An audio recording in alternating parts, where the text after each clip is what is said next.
الحمد لله رب العالمين، نحمده ونستعينه ونؤمن به ونتوكل عليه، ونعوذ بالله من شرور أنفسنا ومن سيئات أعمالنا، من يهده الله فلا مضل له ومن يضلله فلا هادي له، وأشهد أن لا إله إلا الله وأشهد أن محمدا عبده ورسوله أرسله بالهدى ودين الحق ليظهره على الدين كله ولو كره المشركون. أما بعد، فإن خير الحديث كتاب الله، وخير الهدي هدي محمد صلى الله عليه وسلم، وشر الأمور محدثاتها، وكل محدثة بدعة، وكل بدعة ضلالة، وكل ضلالة في النار. اللهم صل على محمد وعلى آل محمد كما صليت على إبراهيم وعلى آل إبراهيم، وبارك على محمد وعلى آل محمد كما باركت على إبراهيم وعلى آل إبراهيم في العالمين إنك حميد مجيد. يا أيها الذين آمنوا اتقوا الله حق تقاته فلا تموتن إلا وأنتم مسلمون. قال الله تعالى في القرآن المجيد: أعوذ بالله من الشيطان الرجيم. كل نفس بما كسبت رهينة إلا أصحاب اليمين في جنات يتساءلون عن المجرمين ما سلككم في سقر قالوا لم نك من المصلين ولم نك نطعم المسكين وكنا نخوض مع الخائضين.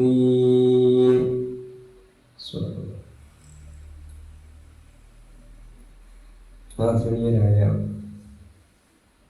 സഹോദരന്മാരെ, സഹോദരിമാരെ,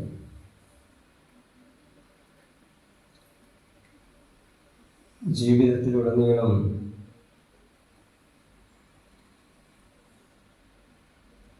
അല്ലാഹു സുബ്ഹാനഹു വ തആലയുടെ കൽപ്പനകളും നിർദ്ദേശങ്ങളും പാലിച്ച് കഴിവിൻ്റെ പരമാവധി മുത്തഖികളായി ജീവിക്കുവാൻ പരിശ്രമിക്കണമെന്ന് എന്നെയും നിങ്ങളെയും ഈ സന്ദർഭത്തിൽ ഓർമ്മപ്പെടുത്തുകയാണ്.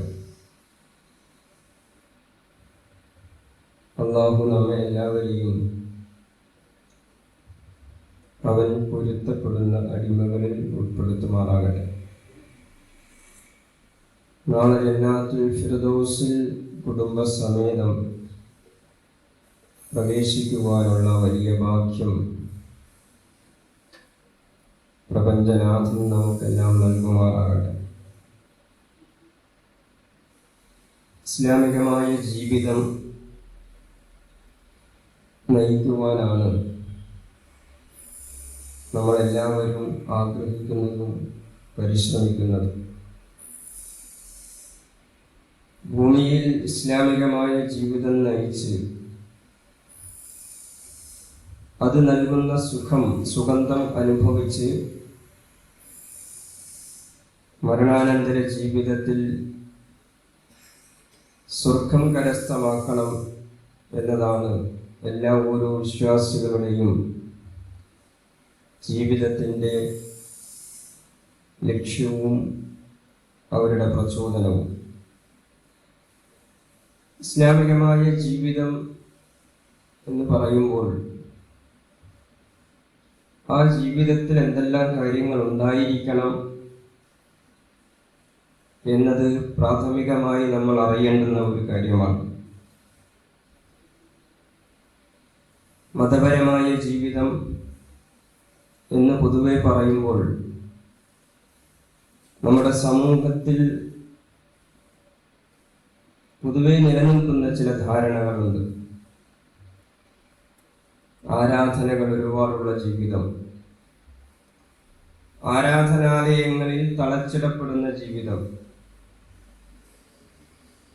അങ്ങനെ ദൈവാരാധനയ്ക്ക് വേണ്ടി ഒഴിഞ്ഞു വെക്കപ്പെട്ട മനുഷ്യർ. പൊതുവെ നമ്മുടെ സമൂഹത്തിൽ മതപരമായ ജീവിതം എന്ന് നമ്മൾ പറയുമ്പോൾ നമ്മുടെ മനസ്സിലേക്ക് വരുന്ന ചില ചിത്രങ്ങളാണിത്. ഇസ്ലാമിന്റെ ആശയം അനുസരിച്ച് വിശുദ്ധ ഖുർആനിന്റെയും റസൂൽ സല്ലല്ലാഹു അലൈഹി വസല്ലമയുടെയും അധ്യാപനങ്ങൾ അനുസരിച്ച് വിശ്വാസിയുടെ ജീവിതം ഇസ്ലാമികമായ ജീവിതം എന്നതിൻ്റെ അർത്ഥം അതൊരു സന്തുലിതമായ ജീവിതമാണ്. ഈ സന്തുലിതം ഒരേ സമയം രണ്ട് ബാധ്യതകൾ, കടപ്പാടുകൾ മനുഷ്യർ നിർവഹിക്കുമ്പോൾ സാധ്യമാകുന്നതാണ്. അല്ലാഹുവിനോടും അവരുടെ കൂടെ തന്നെ സഹസൃഷ്ടികളായ ആളുകളോടുമുള്ള രണ്ട് ബാധ്യതകളാണ്. ഈ രണ്ട് വിഭാഗത്തോടുള്ള ബാധ്യതകളാണ്. ഈ ബാധ്യതകൾ ഒരു മനുഷ്യൻ നിർവഹിക്കുക, അപ്പോൾ സാധ്യമാകുന്നതാണ് ഒരാളുടെ ഇസ്ലാമികമായ ജീവിതം. അപ്പൊ നമ്മുടെ സമൂഹത്തിൽ മതപരമായ ജീവിതം എന്നതുകൊണ്ട് പൊതുവെ അർത്ഥമാക്കുന്നതും ആളുകൾ ധരിക്കുന്നതും ആരാധനാപരമായ ഒരു ജീവിത രീതി എന്നതാണ്. ദൈവത്തെ സ്മരിക്കുന്ന ആളുകൾ, ആരാധനാലയങ്ങളിൽ കഴിഞ്ഞുകൂടുന്ന ആളുകൾ, ജീവിതം ആ വഴിയിൽ സർവസ്വവും സമർപ്പിക്കുകയും അതിനുവേണ്ടി മറ്റൊരുപാട് കാര്യങ്ങൾ ത്യജിക്കുകയും ചെയ്യുന്ന ആളുകൾ, അവർ ഏറ്റവും ഉത്തമരായ ദൈവഭക്തന്മാരായി, മതവ്യക്തിത്വങ്ങളായി പൊതുവെ നമ്മൾ ധരിക്കുന്നു. നമ്മുടെ ഒരു സാമൂഹിക അന്തരീക്ഷം അങ്ങനെയാണ്. വിശുദ്ധ ഖുർആനും റസൂൽ സല്ലല്ലാഹു അലൈഹി വസല്ലമയുടെ ചര്യയും ഈ കാഴ്ചപ്പാടിനെ തിരുത്തുന്ന ചില കാര്യങ്ങളാണ് മനുഷ്യ സമൂഹത്തെ പഠിപ്പിക്കുന്നത്. മരണാനന്തര ജീവിതത്തിൽ ആര് വിജയിക്കും, ആര് പരാജയപ്പെടും എന്നതിനെ കുറിച്ച് വിശുദ്ധ ഖുർആനിൽ ധാരാളം സ്ഥലങ്ങളിൽ നമുക്ക് കാണുവാൻ കഴിയും. അപ്പൊ അതിൽ സൂറത്തുൽ മുദ്ദസ്സിറിലെ പരലോകവുമായി ബന്ധപ്പെട്ട ചില കാര്യങ്ങൾ സവിസ്തരം ആ സൂറത്തിൽ പറയുന്നു. യൗമുൽ ഖിയാമ സംഭവിക്കും, ആളുകൾ ഹാജരാക്കപ്പെടും, അവിടെ വിചാരണ നടക്കും, ആളുകളുടെ നന്മ തിന്മകൾ വിചാരണക്ക് വിധേയമാകും. അവസാനമായി സംഭവിക്കാനിരിക്കുന്നത് ഈ മനുഷ്യരുടെ വിജയപരാജയങ്ങളുടെ വിധി തീർപ്പാണ്. ദുനിയാവിൽ അവർ ജീവിച്ച ജീവിതം, ചെയ്ത കാര്യങ്ങൾ, കർമ്മങ്ങൾ, അത് മുമ്പിൽ വെച്ചുകൊണ്ട് അവരുടെ ജീവിതത്തിന്റെ വിജയപരാജയങ്ങൾ അല്ലാഹു നിശ്ചയിക്കും. അഥവാ അതിലൊരു വിഭാഗം നരകാവകാശികളും മറ്റൊരു വിഭാഗം സ്വർഗാവകാശികളുമായി പിരിയും. അങ്ങനെ പിരിയുമ്പോൾ ഫീ ജന്നാത്തിൻ യതസാഅലൂന അനിൽ മുജ്രിമീൻ,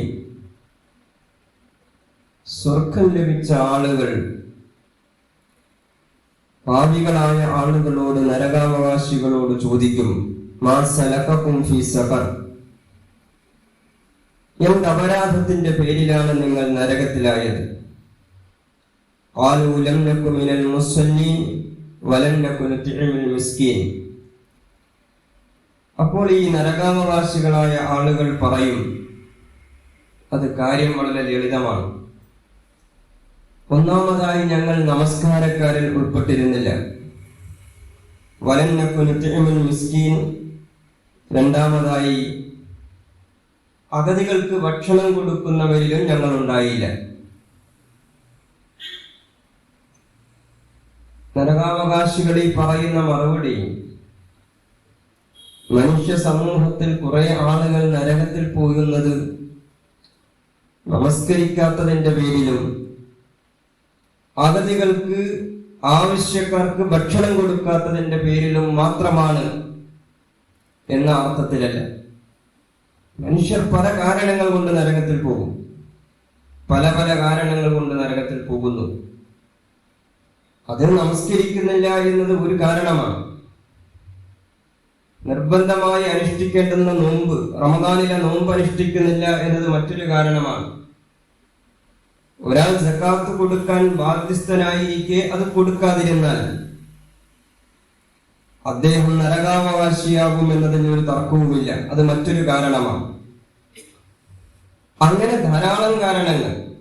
ആളുകളുടെ രക്തം ചിന്തുന്നു, ആളുകളുടെ അഭിമാനം ക്ഷതപ്പെടുത്തുന്നു, പരിക്കേൽപ്പിക്കുന്നു, അങ്ങനെ തുടങ്ങി ചെറുതും വലുതുമായ റസൂൽ സല്ലല്ലാഹു അലൈഹി വസല്ലം അങ്ങനെ പറഞ്ഞിട്ട് ധാരാളം കാര്യങ്ങൾ പറഞ്ഞു. എന്നിട്ട് ഈ മിണ്ടാപ്രാണികളെ കിട്ടിയിട്ട് പീഡിപ്പിച്ചതിന്റെ പേരിൽ നരകാവകാശികളായ ആളുകളെ കുറിച്ച് വരെ റസൂൽ അതിൽ പറയുന്നു. അപ്പൊ ഇവിടെ ഈ ആയത്തിൽ അല്ലാഹു പറയുന്ന കാര്യം, നരകാവകാശികളായ ആളുകളുടെ നാവിലൂടെ പറയുന്ന കാര്യം, അവർ പറയുന്നതായി വിശുദ്ധ ഖുർആൻ ഉദ്ധരിക്കുന്ന കാര്യം രണ്ട് കാര്യമാണ്. ഞങ്ങൾ നമസ്കാരക്കാരിൽ ഉൾപ്പെട്ടില്ല. അങ്ങനെ ഒരു ശീലം ഞങ്ങൾക്കുണ്ടായിരുന്നില്ല. പിന്നെയോ അഗതികൾക്ക് ഭക്ഷണം കൊടുക്കുന്നിടത്തും ഞങ്ങൾ ഉണ്ടായില്ല. ഈ സമാനമായ ഈ ആശയം വരുന്ന ആയത്തുകൾ വിശുദ്ധ ഖുർആനിൽ വേറെയും സ്ഥലങ്ങളിൽ നമുക്ക് കാണുവാൻ കഴിയും. അത് സൂറത്തു അൽ-ഹാഖ, ഘോരമായ ആ ദിവസത്തെ കുറിച്ചും സംഭവത്തെ കുറിച്ചും സവിസ്തരമായി പറയുന്ന സൂറത്താണ്.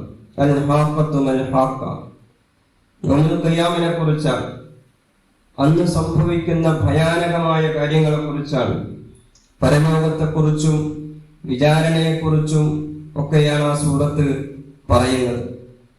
അങ്ങനെ കാര്യങ്ങൾ പറഞ്ഞ് മനുഷ്യർ സ്വർഗസ്ഥരും നരകസ്ഥരുമായി വേർപിരിയുന്ന ഘട്ടം വരുന്നു.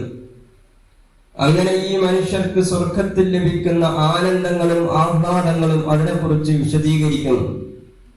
പിന്നെ നരകത്തിന്റെ ഭീകരതയെക്കുറിച്ച് പറയുന്നു. എന്നിട്ട് സൂറത്തു അൽ-ഹാഖയിൽ അല്ലാഹു പറയുന്നു, ഇന്നഹു കാന ലാ യുഅ്മിനു ബില്ലാഹിൽ അദീം വലാ യഹുദ്ദു അലാ തുആമിൽ മിസ്കീൻ. ഈ മനുഷ്യരെ ചങ്ങലകളിൽ ബന്ധനസ്ഥരാക്കി നരകത്തിന്റെ ഏറ്റവും ആഴങ്ങളിലേക്ക് വലിച്ചെറിയും. അവരതിൽ ജീവിക്കുന്നുമില്ല, മരിക്കുന്നുമില്ല. ജീവിതത്തിന്റെ ഒരു സുഖവും അവർക്ക് അനുഭവിക്കാൻ കഴിയുന്നില്ല. അതിന്റെ എല്ലാ ശിക്ഷയും അവർ ഏറ്റുവാങ്ങുന്നു. എന്നാലോ ഈ ശിക്ഷയുടെ ഒരു പാരമ്യതയിൽ വെച്ച് ഇവരുടെ മരണം സംഭവിക്കുമോ? അങ്ങനെയുമില്ല. അത്രയും ഭീകരമാണ് നരകം. ഇവരത് അനുഭവിക്കും. എന്നിട്ട് അല്ലാഹു പറയുന്നു, ഇന്നഹു കാന ലാ യുഅ്മിനു ബില്ലാഹിൽ അദീം വലാ യഹുദ്ദു അലാ തുആമിൽ മിസ്കീൻ. അപ്പോൾ വിശുദ്ധ ഖുർആൻ ഇങ്ങനെ നമ്മൾ വായിക്കുമ്പോൾ വിശുദ്ധ ഖുർആനിന്റെ ഒരു പഠിതാവിൽ, ഒരു ശ്രോതാവിൽ സ്വാഭാവികമായി ഉയരുന്ന ഒരു ചോദ്യം, ഒരു സംശയം, അല്ല ഈ കൂട്ടരെ എന്തിനാണ് ഇപ്പോ നരകത്തിലിട്ടത്? അപ്പുറത്ത് സ്വർഗത്തെക്കുറിച്ച് ധാരാളമായി പറഞ്ഞു, അതിന്റെ ആനന്ദങ്ങളും ആഹ്ലാദങ്ങളും സുഖങ്ങളും പറയുന്നു. ഈ മനുഷ്യരെയും അങ്ങോട്ട് പറഞ്ഞേക്കാം. പിന്നെ ഈ റഊഫും റഹീമും റഹ്മാനും ഒക്കെയായ നാഥൻ, കാരുണ്യവാനായ അല്ലാഹു, മനുഷ്യരോട് കൃപാ കടാക്ഷങ്ങളുള്ള നാഥൻ, ഈ ആളുകളെ ഇത്രയും ഭീകരമായ നരകത്തിലേക്ക് എന്തിനയച്ചു? അതിനെക്കുറിച്ചാണ് അല്ലാഹു പറയുന്നത്. അതിനൊരു ന്യായമുണ്ട്. കാരണമില്ലാതെ ആരെയും അല്ലാഹു ശിക്ഷിക്കുന്നില്ല. ആ കാരണം, ആ ന്യായം, ഒന്നാമതായി അവർ മഹോന്നതനായ ഈ നാഥനിൽ തന്നെ വിശ്വാസമില്ലാത്തവരാണ്. രണ്ടാമതായോ വലാ യഹുദ്ദു അലാ തുആമിൽ മിസ്കീൻ, അഗതികൾക്ക് ഭക്ഷണം കൊടുക്കാൻ പ്രേരിപ്പിക്കാത്തവരാണ് ഇക്കൂട്ടർ. ഈ രണ്ട് കാരണങ്ങൾ ഇവർ നരകത്തിലേക്ക് എടുത്തെറിയപ്പെടാൻ മതിയായ കാരണങ്ങളാണ് എന്ന് അല്ലാഹു പറയുകയാണ്. ഞാൻ നേരത്തെ ഓതിയ ആയത്തും ഈ ആയത്തുമെല്ലാം ഒരേ ആശയം തന്നെയാണ്. രണ്ട് കാരണങ്ങൾ മനുഷ്യർ നരകത്തിലേക്ക് എടുത്തെറിയപ്പെടുന്നതിന് നിമിത്തമാകുന്നു എന്ന് ഖുർആൻ പറയുന്നു. അതിലെ ഒരു കാരണം മനുഷ്യരും അല്ലാഹുവും തമ്മിലുള്ള ബാധ്യതയുമായി ബന്ധപ്പെട്ട കാര്യങ്ങളാണ്. അത് അല്ലാഹുവിൽ വിശ്വസിക്കുക എന്നത് പ്രാഥമികമായ ഒരു കാര്യം. നമസ്കരിക്കുക എന്നത് ആരാധനാ കർമ്മങ്ങളിലെ ഏറ്റവും മൗലിക പ്രധാനമായ ഒരു കാര്യമാണ്. അതുകൊണ്ടാണ് റസൂൽ സല്ലല്ലാഹു അലൈഹി വസല്ലം പറയുന്നത്, ഇബാദത്തുകൾ എന്ന് നമ്മൾ വിളിക്കുന്ന കാര്യങ്ങളുണ്ടല്ലോ, അതായത് നമസ്കാരം, നോമ്പ്, ദിക്ർ, ദുആകൾ, ഹജ്ജ്, അങ്ങനെ തുടങ്ങിയ കാര്യങ്ങളിൽ അല്ലാഹു ആദ്യം വിചാരണയ്ക്ക് വെക്കുന്നത് നമസ്കാരത്തെ കുറിച്ചായിരിക്കും. അത് അടിമയും ഉടമയും തമ്മിൽ, അല്ലാഹുവും മനുഷ്യരും തമ്മിലുള്ള ബാധ്യതകളുടെ പൂർത്തീകരണത്തിലെ ഏറ്റവും പ്രധാനപ്പെട്ട കർമ്മമാണ്, ഏറ്റവും പ്രാഥമികമായ കർമ്മമാണ്. അക്കാര്യത്തിൽ അല്ലാഹു ചോദിക്കും എന്ന് പറഞ്ഞാൽ അത് തുടങ്ങി അതുമായി ബന്ധപ്പെട്ട എല്ലാറ്റിനെ കുറിച്ചും അല്ലാഹു ചോദിക്കും. നമസ്കാരത്തെ കുറിച്ച് മാത്രമല്ല, ഈ മനുഷ്യൻ അടിമ എന്ന നിലയിൽ അവന്റെ ഉടമയായ സൃഷ്ടാവ് ഖാലിഖ് അല്ലാഹുവിനോട് പാലിക്കേണ്ടുന്ന, തീർക്കേണ്ടുന്ന ബാധ്യതകൾ, കടപ്പാടുകൾ, അവയെക്കുറിച്ച് ഈ മനുഷ്യനോട് അല്ലാഹു ചോദിക്കും. അതിൽ നമസ്കാരം ഉണ്ടാകും, അതിൽ നോമ്പുണ്ടാകും, അതിൽ സകാത്ത് ഉണ്ടാകും, ഹജ്ജ് ഉണ്ടാകും, ദിക്റുകൾ, ദുആകൾ, അങ്ങനെ നമ്മൾ പൊതുവെ ഇബാദത്തുകൾ എന്ന് പറയുന്ന കാര്യങ്ങൾ ലില്ലാഹി, അല്ലാഹുവിന് വേണ്ടി എന്ന നിയ്യത്തോടു കൂടി നമ്മൾ അങ്ങനെ ചെയ്യുന്ന കാര്യങ്ങൾ, ഇത് അടിമയും ഉടമയും തമ്മിലുള്ള ബാധ്യതയുടെ പ്രശ്നമാണ്. അത് മനുഷ്യൻ പാലിക്കണം. പക്ഷെ രണ്ടാമതായി ഖുർആൻ പറയുന്ന കാര്യം, ഇത് പാലിച്ചത് കൊണ്ട് മാത്രം തീരുന്നതാണോ വിഷയം? അങ്ങനെ തീരുന്നതല്ല വിഷയം. പൊതുവെ സമൂഹത്തിൽ മതത്തെക്കുറിച്ച്, ഇസ്ലാമിനെ കുറിച്ചും നിലനിൽക്കുന്ന ഒരു സങ്കല്പം അങ്ങനെയാണ്. മനുഷ്യനും അല്ലാഹുവും തമ്മിലുള്ള ഇടപാടുകൾ പൂർത്തീകരിച്ചാൽ തീരുന്നതാണ് കാര്യങ്ങൾ. അല്ലാഹുവിന് കൊടുക്കേണ്ടതെല്ലാം കൊടുത്തേക്കുക, അല്ലാഹുവുമായി ബന്ധപ്പെട്ട കാര്യങ്ങളെല്ലാം അതിൻ്റെതായ വൃത്തിയിലും വെടിപ്പിലും ചെയ്തേക്കുക. ബാക്കി കാര്യങ്ങൾ നമുക്ക് തോന്നിയതുപോലെയാണ്, ബാക്കി കാര്യങ്ങൾ നമ്മുടെ ഇഷ്ടം പോലെയാണ്. അതിൽ അല്ലാഹുവിന്റെ നിയമങ്ങൾ, അവന്റെ വിധിവിലക്കുകൾ അത് ബാധകമാകാത്തതുപോലെയാണ്. ബാക്കി കാര്യങ്ങളിൽ ഒരു വിചാരണക്കും നമ്മൾ വിധേയമാകാത്തതുപോലെയാണ്. അപ്പൊ അല്ലാഹുവിന്റെ കാര്യങ്ങൾ ചെയ്ത് ബാക്കി കാര്യങ്ങൾ ജീവിതത്തിൽ നമുക്ക് നമ്മുടെ ഇഷ്ടത്തിനും നമ്മുടെ ബോധ്യങ്ങൾക്കനുസരിച്ച് ചെയ്യാം എന്ന ഒരു ബോധം പൊതുവെ മതങ്ങളെക്കുറിച്ചും ഇസ്ലാമിനെ കുറിച്ചും നമ്മുടെ സമൂഹത്തിലുണ്ട്.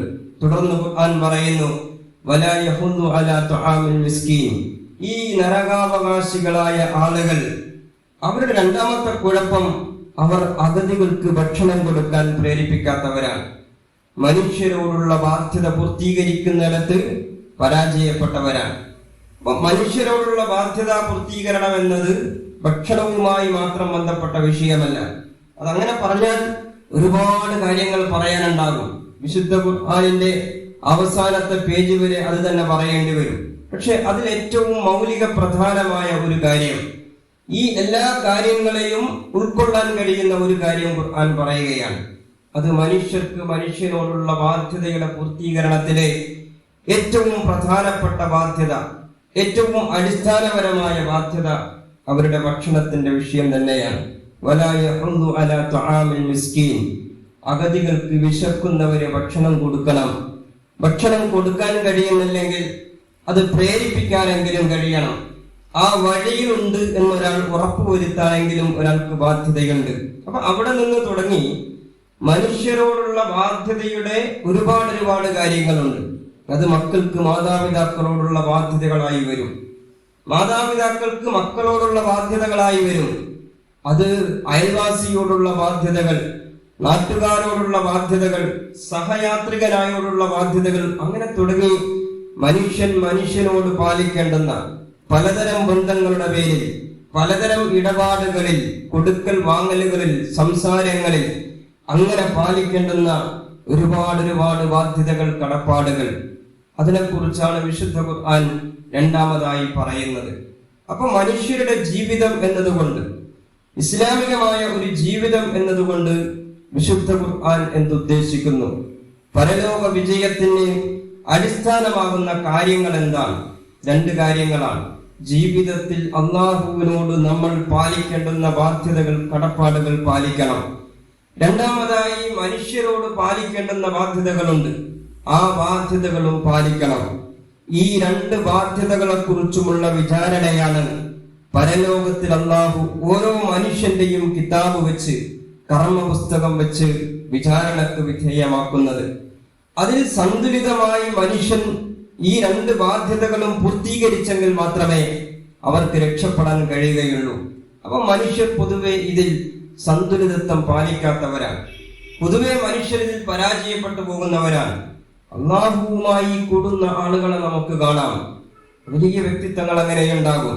അവർ മറ്റൊരു ലോകത്തവർ ജീവിക്കും. അവർക്ക് നമ്മൾ ജീവിക്കുന്ന സംഭവ ലോകവുമായി വലിയ ബന്ധങ്ങൾ ഉണ്ടായിക്കൊള്ളണമെന്നില്ല.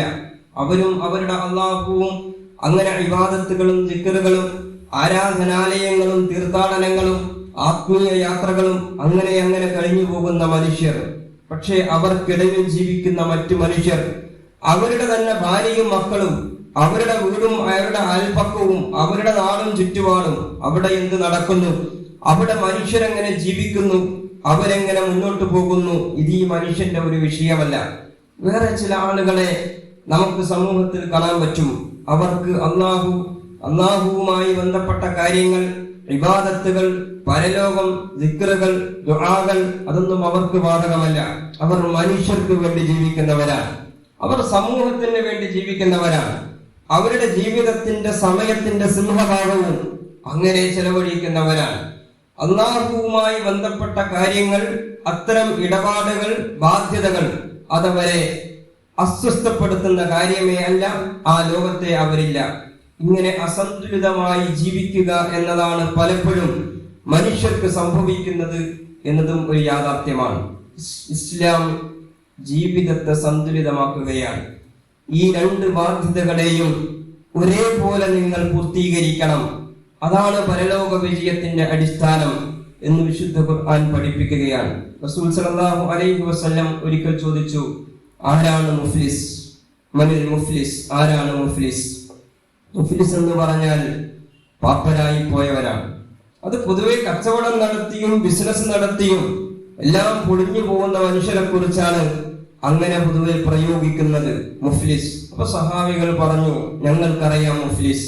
ആരുടെ കയ്യിൽ ദീനാറില്ലയോ ദിർഹമില്ലയോ അവനാണ് മുഫ്ലിസ്. അപ്പൊ റസൂൽ സല്ലല്ലാഹു അലൈഹി വസല്ലം പറഞ്ഞു, നിങ്ങൾ പറയുന്ന മുഫ്ലിസ് ഈ ദുനിയാവിലെ മുഫ്ലിസാണ്. കച്ചവടം നടത്തിയും ഇടപാട് നടത്തിയും ബിസിനസ് നടത്തിയും മുടിഞ്ഞുപോയ മനുഷ്യൻ, ഒരു ദീനാറും ദിർഹമും കയ്യിലില്ലാത്ത, 5 പൈസ കയ്യിലില്ലാത്ത മനുഷ്യൻ, അത് ഈ ദുനിയാവിന്റെ കാര്യം. എന്റെ ചോദ്യം നാളെ പരലോകത്ത് അല്ലാഹുവിന്റെ സന്നിധിയിൽ മുഫ്ലിസായി തീരുന്ന മനുഷ്യനെ കുറിച്ചാണ്. അപ്പൊ സഹാബികൾ പറഞ്ഞു, അതറിയുന്നത് അല്ലാഹുവും അവന്റെ റസൂലും തന്നെയാണ്. അപ്പൊ റസൂൽ അവർക്ക് വിശദീകരിച്ചു കൊടുക്കുന്നു, ഒരു മനുഷ്യനെ അല്ലാഹുവിന്റെ അടുത്തേക്ക് കൊണ്ടുവരും. അഥവാ ചില മനുഷ്യരെ, ഒരു മനുഷ്യൻ എന്ന് പറഞ്ഞാൽ ഒരു വർഗത്തിൽപ്പെട്ടവരാണ്, ചില സവിശേഷതകളുള്ളവരാണ്. ചില മനുഷ്യരെ അല്ലാഹുവിന്റെ അടുത്തേക്ക് വരും. അവർ വിചാരണക്ക് വേണ്ടി അല്ലാഹുവിന്റെ അടുത്ത് ആത്മവിശ്വാസത്തോടു കൂടി കടന്നു വരും. അവർക്കൊരു ആത്മവിശ്വാസമുണ്ട്. ആ ആത്മവിശ്വാസം എന്താണ്? അതവരുടെ നമസ്കാരത്തിന്റെ ആത്മവിശ്വാസമാണ്. ആബിദായ ഒരു മനുഷ്യനാണ്. പള്ളിയിൽ തന്നെയാണ് ആ മനുഷ്യൻ ദുനിയാവിൽ സിംഹഭാഗവും ചെലവഴിച്ചത്.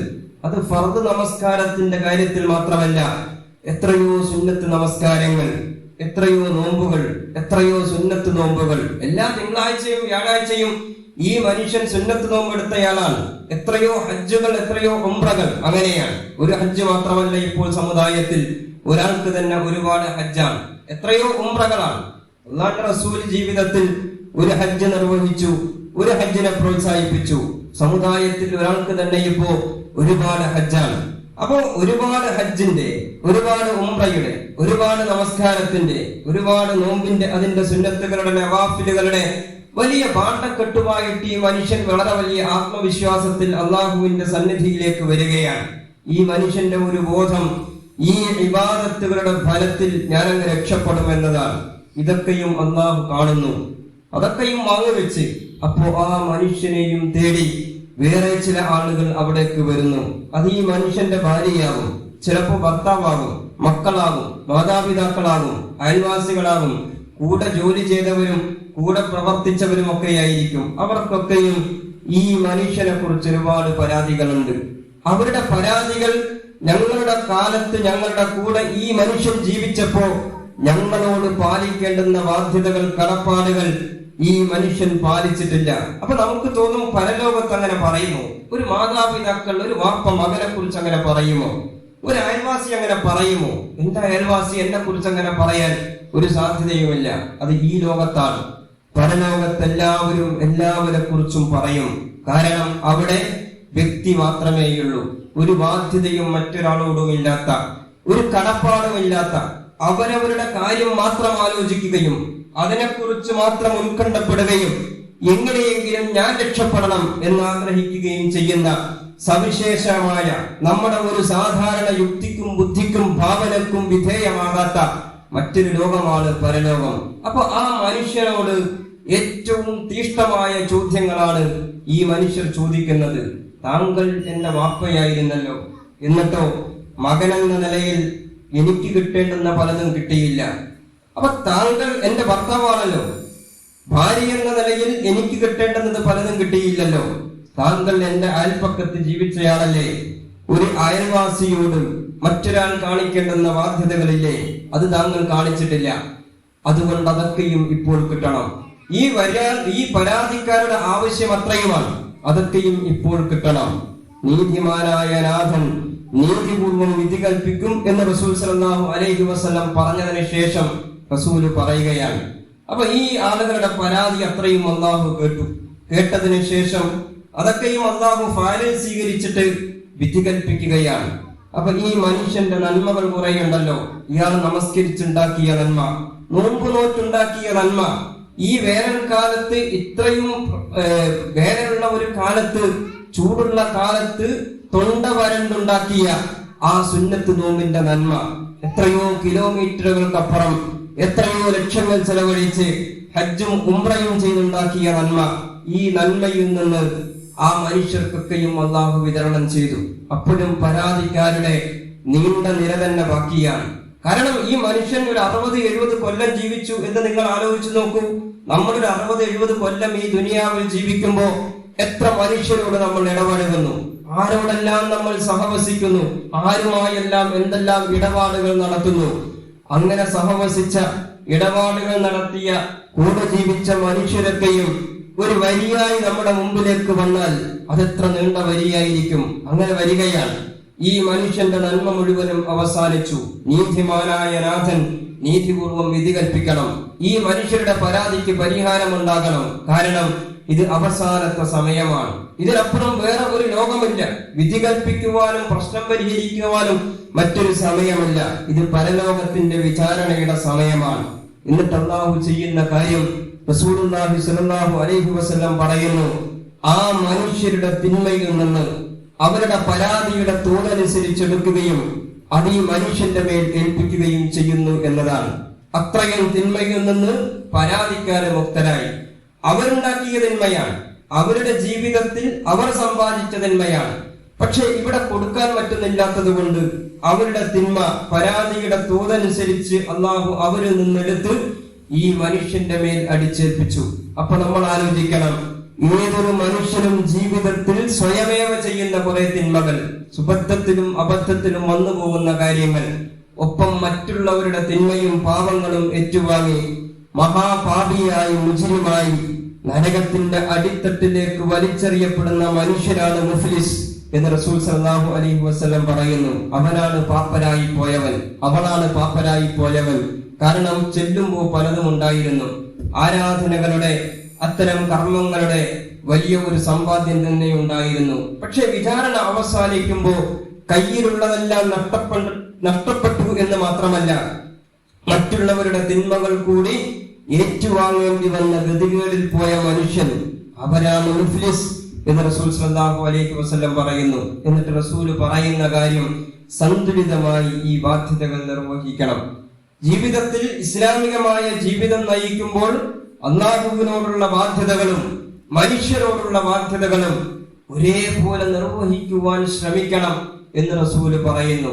ഇത് നമ്മുടെ ഒരു ദൈനംദിന ജീവിതത്തിലെ അനേക ഇടപാടുകൾ, അനേകം വ്യവഹാരങ്ങൾ, അനേകം കാര്യങ്ങൾ, ജീവിതവുമായി ബന്ധപ്പെട്ട പലതരം പ്രക്രിയകൾ, ഇത് ഓരോന്നായിട്ട് നമ്മൾ നിർവഹിക്കുമ്പോൾ നമ്മുടെ ധാരണയിൽ ഉണ്ടാകേണ്ടുന്ന കാര്യമാണ്. അതിനിടയിൽ വരുന്ന നമസ്കാരത്തിന്റെ സമയങ്ങൾ, അതിനിടയിൽ വരുന്ന ദിക്റുകളുടെ ദുആകളുടെ കാര്യങ്ങൾ, അതിനിടയിൽ വരുന്ന നേർക്കുനേരെ അല്ലാഹുവിന് വേണ്ടി എന്ന് നമ്മൾ ചൊല്ലിപ്പറയുന്ന അങ്ങനെ നിർവഹിക്കുന്ന ആരാധനാ കർമ്മങ്ങൾ, അതിലുണ്ടാകേണ്ടുന്ന നിഷ്ഠകൾ, കണിശതകൾ, ഇത് രണ്ടും ഒരേപോലെ കൊണ്ടുപോയാൽ മാത്രമേ പരലോകത്ത് വിജയിക്കാൻ കഴിയുകയുള്ളൂ എന്ന നല്ല ബോധ്യം, ഓർമ്മ നമുക്കുണ്ടാകണം. അല്ലാഹു സുബ്ഹാനഹു വ തആല നമ്മെ എല്ലാവരെയും അനുഗ്രഹിക്കുമാറാകട്ടെ. അഖൂലു ഖൗലി ഹാദാ അസ്തഗ്ഫിറുല്ലാഹ ലീ വലക്കും വലിജമീഇൽ മുഅ്മിനീന വൽ മുഅ്മിനാത്ത്.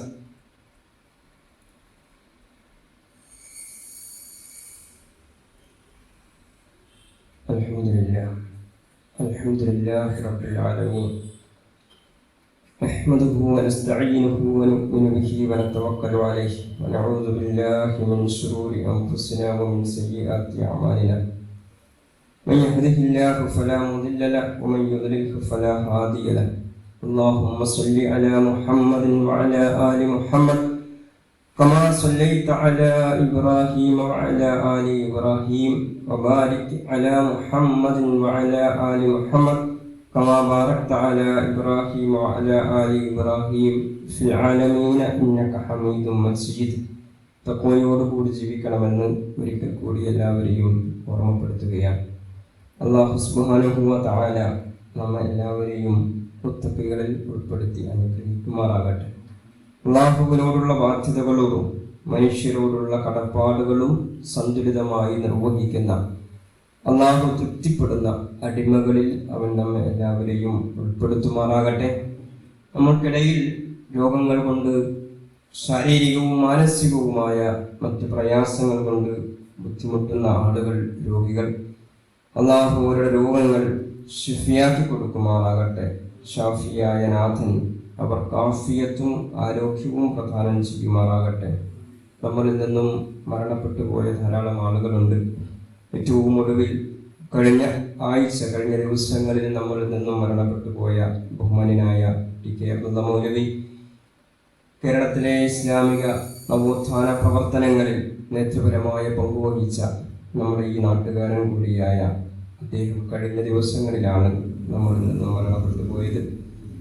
അല്ലാഹു നമ്മളിൽ നിന്നും മരണപ്പെട്ടു പോയ മുഴുവൻ ആളുകൾക്കും മഗ്ഫിറത്തും റഹ്മത്തും നൽകി അനുഗ്രഹിക്കുമാറാകട്ടെ.